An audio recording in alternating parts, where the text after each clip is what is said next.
We are back on Taking Care of Business on Koerner Radio News Talk 1180. Our in-studio guests, Mark and Cathy Abernathy. So, Clay, you had another question for Mark? No, I think I want to get into politics. Oh, well, before we do, a question that I had for Cathy. I didn't realize you worked for Jerry Ford. Yes. There was a great book that came out, I think, last year, and I think it was entitled Tell It When I'm Gone. Have you...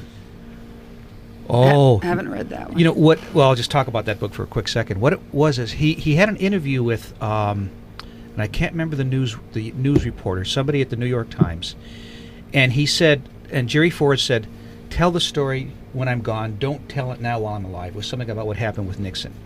So he kept on interviewing him over a course of about 10 or 15 years, and all the tapes were designed to be told after Jerry Ford died. So once Ford died, he wrote this book, and I think it's called Tell It When I'm Gone. Incredible book, and if you work for Ford, you'd appreciate that. I did hear about it because, you know, he what a humble man to be in politics that many years, and very gracious and, you know, first class. You know, they don't make a lot of Gerald Fords anymore, and, you know, he did the tough things, and he didn't wallow in it, and he didn't blame people. I mean, talk about a president who could have come in and blamed the previous guy ad nauseum, as compared to what we have now. Gerald Ford never did it once. And so I think that, he was tremendous a class man. Act. You mean Obama tends to do that? Blame the guy in front of him? Just every 18 minutes is all. That's going to be his entire, marketing strategy for his re-election campaign. Exactly. So, now Cathy has one story you might wonder, why is she a Republican to get into politics? About how her roommate at UCLA solved the problem with the farm workers and the agriculture and all that was going on. Well, to get into UCLA, even when I was young, was tough. You're supposed to be at least an A student, A minus, B plus, I guess. So these are supposed to be all really intelligent people, being educated by really intelligent people. And so the Cesar Chavez farm workers' struggles were going on, burning down fields, all the things. Again, my friends that were in Coachella Valley farming. The Great Boycott. And the Great Boycott, of course. And so she and I were debating, and I said, if this keeps up, the farmers are going to mechanize. There'll be less jobs for the farm workers if you're so concerned about them. I said, and they don't want them, dying in the fields like you think. They need them working and healthy. And I said, but that's what's going to happen. And she said, well, if that happens, I'll show the farmers. She says, I'll just buy the food that comes in a can. Oh. She's going to boycott the fresh produce section of the supermarket and just go for the canned goods. This is somebody educated in America, good grades at a university, and thinks that way. And that was 100 years ago. Now, who knows how many more children don't understand the basics. Today they think you Google the food. Don't give those farmers any money. I'm going to Google the food.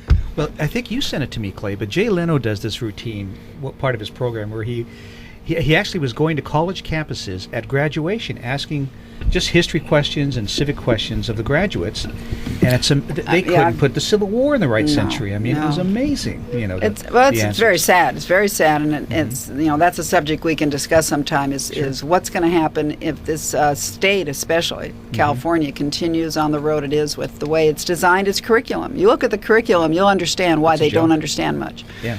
Well, we've adopted, we care so much about our kids that we have adopted the Soviet system for our public schools. The government does it all, one kind, one color. It's expensive, it's poor quality, and there's no choice. We know the free market provides our cheeseburgers. McDonald's on one side of the street, and there's a dozen different places. They're all trying to give you the best cheeseburger and fries that you can possibly get at the best price, and figure out how to give you what you want. But our kids are more important. Our kids, we should use the Soviet system. Expensive, poor quality, no choice. Do you notice a tinge of sarcasm in that, Clay? Well, it reminds me of two things, one being Medicare and the other the Patient Protection and Affordable Care Act that Obama legislation passed in the middle of the night with zero Republican support. Obama wants to give us the same thing for our health care. Exactly. Is our health care important as our kids? Let's use the Soviet system for that. Yeah, crazy. Yeah. Well, I can't believe this. We've been on now for what? segment and a half. Our in-studio guest is Mark and Cathy Abernathy, and we haven't even talked about politics yet. Can you believe that? Well, I think a lot of that is politics. Well, yeah, it's true. Our education system is a victim of politics in Sacramento. Yes, it is, and it's very poor politics in Sacramento. I think a lot of people are burnt out on what's going on with all these debates in the Republican Party right now and all the crap that takes place, the name-calling, both Republican and Democrat, Wasserman Schultz lying through her teeth. And it's good to talk about some other things. Sure. One thing I wanted to ask you guys about is Tim Tebow. He's quite the Christian, and he's being crucified for that, both nationally and everywhere else around the country. And Hoffman Hospice is going to have him as a guest coming up. That's right. I heard that. So that'll be a great show. You know, on the news this morning, I saw that he is rated now the #1 athlete in the country. I believe as far it. as popularity. Well, I saw something going around, and you can comment on this the other day. It showed maybe a couple hundred Muslims bowing down in the middle of a street in New York saying, "This is okay," but Tim Tebow bowing down to pray, "This is not okay." Why? Well, is Satan at work? Yeah, Satan's always at work. He's at work, yeah. But it's a lot of fun to watch Tim Tebow, you know. And I just kind of feel a little bit like God is having a little bit of fun with this. Yeah, definitely. You know, he takes off, and they win 6 in a row, and got into the playoffs, and then that last one that he barely lost. So how this really showed he's no good, because he lost that, and then you're never going to be able to handle Pittsburgh. Sure. Yeah, and then boom, boom, And then he set a record, I think, 6 passes over 30 yards in one game. Yeah. Which they didn't think he could pass along. So quite an interesting guy. I'm looking forward to seeing him. And we have a table. The Clay and Marty Show has a table, and I think we're going to make arrangements to give some tickets away to that event. Oh, great! So that'd be good. So it's a lot. It's just a lot of fun to watch what's going on with Tim Tebow now. Fantastic. You know how many yards he got on Sunday? 300 and something, wasn't it? 316. Yeah. I'd like to know what the TV rating was for that game. Highest they've ever had. Yes, it was like 41, and it's normally 21 for that kind of game. Yeah. I was in Vegas last week, so. It's interesting to watch a Christian be successful but as soon as he is, he's crucified. It's really sad. Yeah, it's crazy. It's crazy. All right, politics. Okay. Marcus, is Sarah Palin still going to be the nomination for president? Well, I called it. What is it? Last time I was on your show was it back in August or something? I think so. Yes. Yeah, I called it, and I'm sticking with it. You're sticking with it. Yeah, Sarah Palin is going to be the next president. Well, first she's got to get the nomination. I'm smiling just a little bit. Yeah.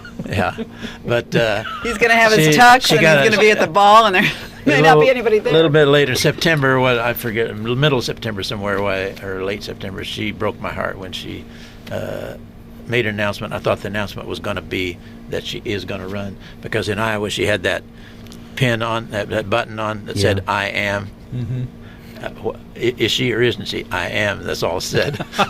And so I thought she was going to announce that she was, but she announced she was not going to run.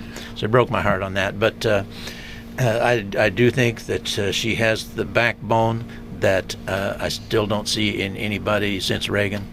And so I hope somehow the Lord's going to work this out and it's going to be best. I'm sure it is. But could it happen this year? Yeah, I still think it could happen. We may want to talk about that. Well, let me say something in Mark's defense, okay? I'm going to join your bandwagon. He doesn't need you to talk for him. He's very articulate. But there's a lot of people that don't like Romney, obviously, because we have the flavor of the month coming up every other month. So if there's enough people that don't like Romney, it may end up being a brokered convention at the end of this all. And if that's the case, if we're looking at 2 or 3 ballots down the road, we may end up with someone like Sarah Palin just to satisfy both sides of the party. I mean, it's a possibility. It's a possibility. Yeah. Now, I don't think we have. It'd be really a lot of fun. It'd be great. It's very exciting. It'd be like the Tim Tebow. I mein, everybody's going to watch it. Sure. But I don't think we've had a brokered convention by either party for 40, 50 years. I haven't done the research on this. Just my hazy memory, but I know the Democrats, Stevenson and Kefauver, there was a lot of backroom dealing before that came to pass on the convention floor. And then Nixon in 68, there was a lot of wheeling and dealing, at least up to the day before the convention, and probably what we don't know all went to the trading that went on there.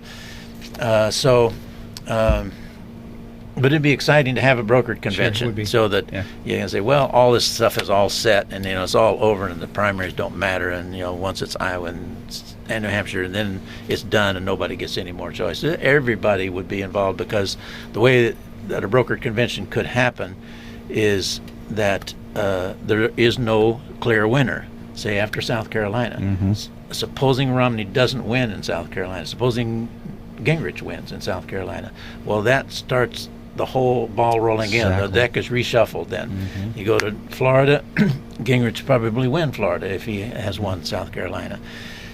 And then you still got, if you still got Ron Paul, and Ron Paul's going all the way. There's no reason for him not to go through every single one all the way to the convention.